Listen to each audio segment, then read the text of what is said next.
नमस्कार, स्वागत है आपका। आप देख रहे हैं द न्यूज और मैं रानी गुप्ता आपके साथ। इस वक्त की बड़ी खबर सामने आ रही है। आपको बता दें कि सपा अध्यक्ष अखिलेश यादव ने बड़ा दावा किया है। उनका कहना है कि उत्तर प्रदेश में आने वाले लोकसभा चुनाव में वो 80 में से 80 सीटें जीतने वाले हैं। यानी कि उनका कहना है कि सपा अकेले अपने दम पर 80 में से 80 सीटें उत्तर प्रदेश में जीत करके दिखाएंगी। तो वहीं इस बात को लेकर के अब बीजेपी नेता ने उन्हें बड़ा चैलेंज दे दिया है। उनके द्वारा ये चुनौती अखिलेश यादव को दी गई है और कहा गया है कि पूरे उत्तर प्रदेश की 80 सीटों को छोड़िए, सिर्फ एक सीट वाराणसी, जो कि उत्तर प्रदेश और प्रधानमंत्री मोदी की संसदीय क्षेत्र है, वहां की सीट जीत करके दिखाइए, जिसके बाद ये चीजें साबित हो जाएंगी कि आने वाले चुनाव में सपा पार्टी को जीत हासिल होगी। उनका कहना है कि अखिलेश यादव के द्वारा ये जो दावा किया गया है वो दावा नहीं बल्कि एक बड़बोलापन है। आपको बता दें कि अखिलेश यादव जो हैं, लास्ट टाइम भी लोकसभा चुनाव को लेकर के उन्होंने कांग्रेस पार्टी से गठबंधन किया था, लेकिन इसका कोई खास असर देखने को नहीं मिला था और अखिलेश यादव को करारी शिकस्त का सामना करना पड़ा था। तो वहीं जिस तरीके से एक बार फिर से उन्होंने दावा किया है, तो इस बात को लेकर के जनता भी तंज कसते हुए नजर आ रही है और जनता का कहना है कि ये तो वही वाली बात हो गई कि मुंगेरी लाल के हसीन सपने।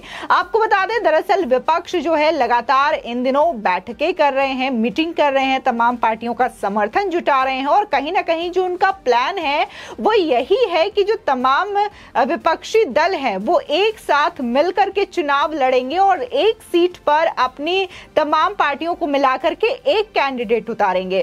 तो ऐसे में अखिलेश यादव का यह बयान देना कि उत्तर प्रदेश की 80 में से 80 सीटों पर अकेली सपा जीत हासिल करेगी, तो कहीं ना कहीं ये विपक्ष के उस प्लान पर भी पानी फेरता हुआ नजर आता है और सवाल ये उठता है कि क्या अखिलेश यादव विपक्ष के इस प्लान में शामिल नहीं होंगे और तमाम सीटों पर अपने अकेले कैंडिडेट को उतारेंगे। आपको बता दें कि उत्तर प्रदेश में मौसम और राजनीति दोनों इन दिनों खूब गरमाई हुई है। एक तरफ भारतीय जनता पार्टी टिफिन बैठकों के जरिए कार्यकर्ताओं को एकजुट कर लोकसभा चुनाव 2024 की तैयारियों में जुटने का संदेश दे रही है।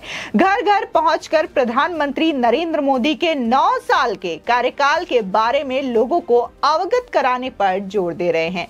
तो वहीं विपक्ष ने भी अपनी तैयारियां तेज कर दी हैं। बता दें कि मुख्य विपक्षी दल समाजवादी पार्टी जिला स्तर पर शिविरों के जरिए कार्यकर्ताओं को एकजुट करने में लगी हुई है। लगातार कार्यकर्ता सम्मेलनों के जरिए पार्टी को ग्रास रूट लेवल पर मजबूत करने का प्रयास किया जा रहा है और इस क्रम में सीतापुर के नैमिषारण्य में समाजवादी पार्टी का कार्यकर्ता सम्मेलन आयोजित किया गया। इस दौरान अखिलेश यादव ने लोकसभा चुनाव 2024 में 80 सीटों पर जीत हासिल करने का दावा किया है।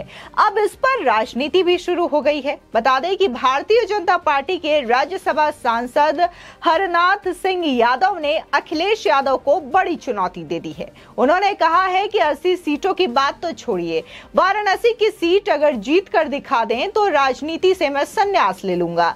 आपको बता दें कि जिस तरीके से यहाँ पर वाराणसी का जिक्र किया गया है, तो आपको बता दो कि 2014 में यहाँ से प्रधानमंत्री नरेंद्र मोदी ने सांसद के तौर पर चुनाव लड़ा था और प्रचंड बहुमत के साथ उन्होंने जीत हासिल की, जिसके बाद वो सीधे लोकसभा पहुंचे और देश के प्रधानमंत्री बन गए। न सिर्फ यहां पर वाराणसी में उस टाइम पे प्रधानमंत्री मोदी की जीत यहां पर पक्की हुई, बल्कि इससे पहले भी लगातार वाराणसी में बीजेपी का दबदबा रहा है। उससे पहले भी कई सारे ऐसे नेता हुए हैं जिन्होंने वाराणसी के सीट से जीत हासिल की है और इसे बीजेपी का गढ़ कहा जाता है। चाहे फिर वो मुरली मनोहर जोशी हो, शिरीष चंद्र दीक्षित हो या फिर अन्य बड़े नाम हो, ये लगातार वाराणसी से जीतते आए हैं और कहीं ना कहीं एक छत्र राज बीजेपी का वाराणसी में देखने को मिला है, जिसकी वजह से ही शायद बीजेपी सांसद ने यह बड़ा चैलेंज अखिलेश यादव को दे दिया कि सिर्फ आप वाराणसी से ही जीत हासिल करके दिखा दें और अगर आपने ये जीत हासिल कर ली तो मैं राजनीति से ही ही संन्यास ले लूंगा। आपको बता दें कि बीजेपी सांसद हरनाथ सिंह यादव ने अखिलेश यादव को अपने ही अंदाज में चैलेंज दे दिया है। उन्होंने कहा है कि प्रिय अखिलेश यादव जी, उत्तर प्रदेश के 80 सीट पर जीत के दावे तो छोड़ ही दीजिए, आप केवल एक लोकसभा सीट वाराणसी ही जीत कर दिखा दीजिए, सिर्फ एक सीट वाराणसी। अगर आपकी पार्टी ने ऐसा कर दिया तो मैं राजनीति से संन्यास ले लूंगा, राज्यसभा की सदस्यता से उसी दिन मैं इस्तीफा दे दूंगा। अखिलेश यादव पर तंज कसते हुए हरनाथ सिंह यादव ने यह तक कह दिया कि आपका ये केवल और केवल बड़बोलापन है जिसकी वजह से आप ये बातें कह रहे हैं। आपको बता दें कि सांसद ने कहा कि आपके पाले पोसे शातिर अपराधी और माफियाओं को तो सीएम योगी आदित्यनाथ ने ठिकाने लगा दिया है। 2024 के चुनाव के बाद आपकी पार्टी भी ठिकाने लग जाएगी। अब हरनाथ सिंह यादव के इस चैलेंज को अखिलेश यादव स्वीकार करते हैं या नहीं, ये तो आने वाली समय में डिपेंड करता है, लेकिन अखिलेश यादव के बयान ने प्रदेश का राजनीतिक पारा काफी गर्म जरूर कर दिया है। अखिलेश यादव ने इससे पहले सीतापुर नैमिषारण्य में 2 दिवसीय कार्यकर्ता सम्मेलन के बाद कहा कि प्रदेश की 80 सीटों पर समाजवादी पार्टी जीत दर्ज करने जा रही है। 2024 के लोकसभा चुनाव को लेकर के पार्टी बड़ी जीत की ओर आगे बढ़ रही है। कार्यकर्ताओं का उत्साह देखने लायक है। सभी एकजुट होकर बीजेपी के खिलाफ लड़ाई में शामिल हो रहे हैं। लोगों का गुस्सा वर्तमान सरकार की कुव्यवस्था से है। समाजवादी पार्टी को हर वर्ग का साथ मिल रहा है और उन्होंने भीषण गर्मी के बाद भी कार्यकर्ताओं के उत्साह को सत्ता के खिलाफ लोगों के बीच गुस्से से जोड़ा है। अखिलेश यादव लोगों के भीतर हो रहे इसी बदलाव से डर गई है। उनके दावे के बाद बीजेपी की ओर से करारा जवाब सामने भी देखने को मिला।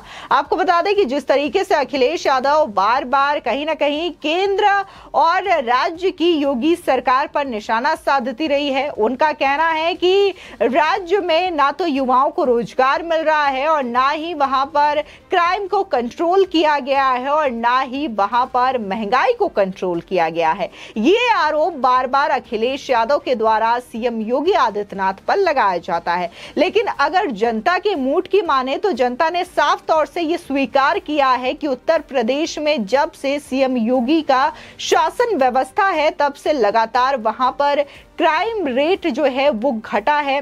जितने माफिया हुआ करते थे आज उनका नामो निशान मिटता हुआ नजर आ रहा है। लोग बेखौफ होकर के कहीं भी आ जा सकते हैं और उन्हें किसी बात का डर नहीं है। तो वहीं अगर रोजगार को लेकर के बात की जाए तो लगातार देखने को मिल रहा है कि कई सारे ऐसे प्लांट हैं, विदेशों से प्लांट हैं जो कि उत्तर प्रदेश में लगाए जा रहे हैं। बड़े बड़े व्यापारी इन्वेस्टमेंट कर रहे हैं जिससे कि लाखों लोगों को वहां पर रोजगार मिल रहा है। इसके बावजूद लगातार अखिलेश यादव इस तरीके से आरोप लगाते हुए नजर आते रहते हैं। आखिर जिस हरनाथ सिंह यादव ने अखिलेश यादव को इतना बड़ा चैलेंज दिया है उनके बारे में भी जानना जरूरी हो जाता है। बता दें कि हरनाथ सिंह यादव दरअसल भारतीय जनता पार्टी से राज्यसभा सांसद हैं, लेकिन इससे पहले वो समाजवादी पार्टी का हिस्सा हुआ करते थे, लेकिन बाद में उन्होंने बीजेपी की सदस्यता ग्रहण कर ली और वो राज्यसभा के सांसद बन गए। फिलहाल इस चैलेंज को लेकर के अखिलेश यादव का क्या रिएक्शन आता है और क्या अखिलेश यादव इस चैलेंज को स्वीकार करते हैं या नहीं करते हैं, ये आने वाले समय में पता चलेगा। फिलहाल इस खबर को लेकर के आपकी क्या राय है हमारे कमेंट सेक्शन में जरूर बताएं। आगे की और भी अपडेट के लिए चैनल को सब्सक्राइब करना ना भूलें।